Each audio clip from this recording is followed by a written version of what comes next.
Сәлем ханымдар, сіздермен мен Жансая. Бүгін өте керемет тауық етінен дәмді балғын болып жасалатын кепси дайындайтын боламыз.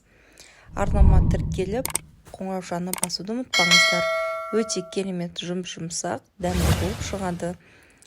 Тауық қанатшаларын алып, оның қажет емес бөліктерін бөліп алып тастаймыз. Қанатшалардың қақ ортасынан бөліп, теңдей екіге бөліп аламыз. Осылай барлық тауық қанатшаларын екіге бөліп, қажет емес бөліктерінен ажыратамыз. Мен сіздерге бүгін екі түрлі кепси дайындау әдісін үйретемін. Яғни біреуі маринадталған, ұзақ уақыт талап ететін, ал біреуі жылдам, тез жасала қоятын екі әдіспен сіздермен бөлісетін болам. Видеоны соңына дейін қараңыздар. Бірінші әдіс, ол бізге тауық қанатшаларын екіге бөліп алғаннан кейін бір пиала суды,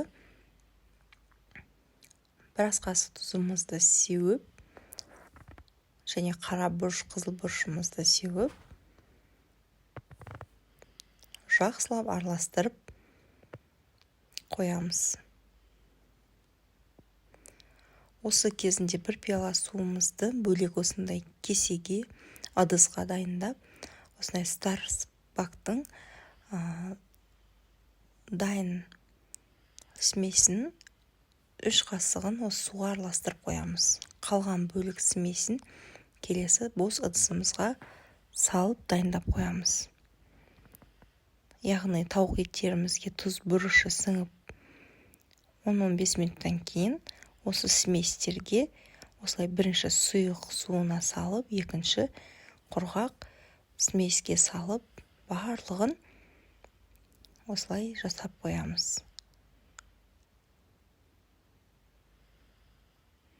Міне өте керемет қанатшаларымыз осылай смеске сіңіп, әдемі болып тұрған кезінде қызып тұрған отқа әр бетін 4 минуттан қуырып аламыз.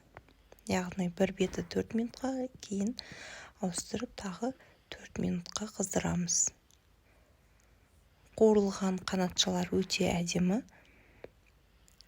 өте ашты болады. Жасап көріңіздер.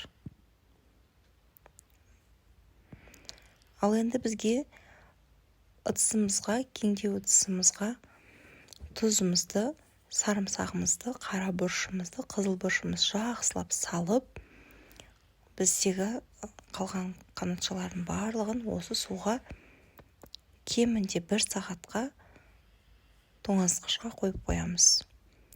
Міне 1 сағат өткеннен кейін бізге тауық қанатшалар балғын, өте жұмсақ болады. Осылай суынан ажыратып аламыз. Суынан ажыратып алған қанатшаларды біз ұнға аунатып, қайта сол суына салып қоямыз.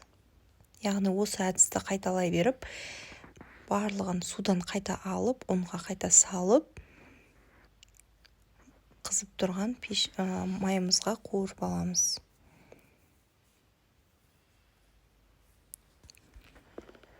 Міне осылай оның қағып пісіріп аламыз. Ас болсын, өте керемет шығады. Бұл балалар жесе қатты ашты болмайды. Жасап көріңіздер.